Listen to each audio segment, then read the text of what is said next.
ডা হ্যানিম্যান একটি বিশ্ববিখ্যাত নাম। তার নাম আজ আর কারো অজানা নয়। তিনি হোমিওপ্যাথিক চিকিৎসা পদ্ধতির আবিষ্কারক ও প্রবর্তক হিসাবে ইতিহাসে চির অমর হয়ে থাকবেন। তার চিকিৎসা পদ্ধতি আজ পৃথিবীর দেশে দেশে গৌরবের সাথে প্রচলিত। ডা হ্যানিম্যানের পুরো নাম ডা স্যামুয়েল ক্রিশ্চিয়ান ফ্রেডারিক হ্যানিম্যান। তিনি 1755 খ্রিস্টাব্দের 10 এপ্রিল জার্মানির ম্যাক্সনি প্রদেশে জন্মগ্রহণ করেন। ডা হ্যানিম্যানের ছোটবেলা থেকেই বই পড়ার খুব নেশা ছিল। তিনি হাতের কাছে যা পেতেন খুঁজে খুঁজে তাই পড়ে যেতেন। একদিন ভিয়েনায় তাঁর পরিচয় হয় ট্রান্সিলভেনিয়ার গভর্নরের সঙ্গে। গভর্নরের একটা ব্যক্তিগত গ্রন্থাগার ছিল। হ্যানিম্যানের বই পড়ার নেশা প্রবল দেখে তিনি তাঁর গ্রন্থাগারটা দেখাশোনার ভার হ্যানিম্যানের উপর ছেড়ে দিলেন। হ্যানিম্যান মনের আনন্দে পড়াশোনার মধ্যে ডুব দিলেন। পৃথিবীর প্রধান প্রধান ভাষাগুলোও শিখে ফেললেন। চিকিৎসাশাস্ত্রের উপর যত বই পেলেন সবই বারবার পড়তে লাগলেন। ভিয়েনায় এই চিকিৎসাশাস্ত্রের উপর পড়াশোনা করতে করতে তার মধ্যে একটা নেশা দেখা দিল। সেটা হচ্ছে চিকিৎসাশাস্ত্র সম্পর্কে গবেষণা করা। তিনি গবেষণা করতে করতে ভাবলেন তিনি একটা নতুন ধরনের চিকিৎসা পদ্ধতি আবিষ্কার করবেন। তিনি মনের ইচ্ছাটা গভর্নর সাহেবকে খুলে বললেন। গভর্নর তার জন্য সব ব্যবস্থা করে দিলেন। দেখতে দেখতে হ্যানিম্যানের নাম চারিদিকে ছড়িয়ে উপাধি দিয়ে পড়ল।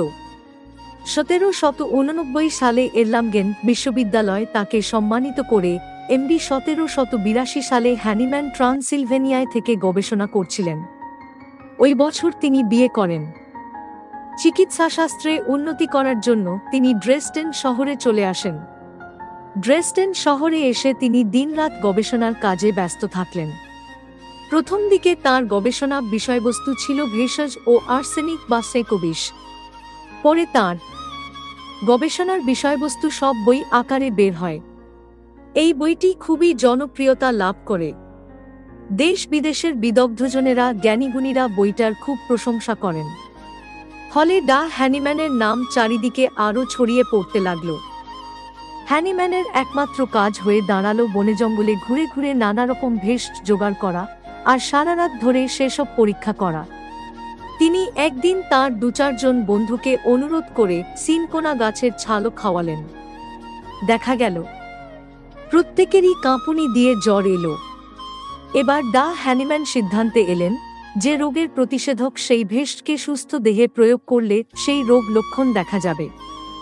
দীর্ঘ 8 বছর গবেষণার পর তিনি এই সূত্রটি পেলেন। 1790 থেকে 1811 সাল পর্যন্ত গবেষণা করে হ্যানিম্যান সঠিকভাবে বুঝতে পারলেন যে ওষুধের দ্বারা রোগ সারে সেই ওষুধকে যদি সুস্থ শরীরে ঢুকিয়ে দেওয়া যায় তাহলে তার মধ্যে সেই রোগেরই প্রকাশ পাবে। দীর্ঘদিনের অভিজ্ঞতায় হ্যানিম্যান ল অফ সিমিলার্স নামে একটা বই বের করলেন। অর্গান বইটা প্রকাশ পায় 1810 সালে আর মেটোরিয়া মেডিকা বইটি প্রকাশ পায় 1811 সালে। হ্যানিম্যানের আবিষ্কৃত চিকিৎসা পদ্ধতিকে হোমিওপ্যাথিক বলে। হ্যানিম্যান তার এই চিকিৎসা পদ্ধতি প্রচার করার ক্ষেত্রে অ্যালোপ্যাথিক চিকিৎসকদের দ্বারা বহু বাধার সম্মুখীন হয়েছিলেন, কিন্তু শেষ পর্যন্ত তিনি জয়ী হয়েছিলেন। তার চিকিৎসা পদ্ধতি তিনি গুণীজনদের অনেককেই বোঝাতে সক্ষম হয়েছিলেন। আজ হোমিওপ্যাথি একটি স্বীকৃত চিকিৎসা পদ্ধতি। এই পদ্ধতিতে আজ অনেক জটিল কঠিন রোগও নিরাময় হয়ে থাকে। পৃথিবীর প্রায় প্রতিটি দেশ তার এই চিকিৎসা পদ্ধতি গ্রহণ করেছে।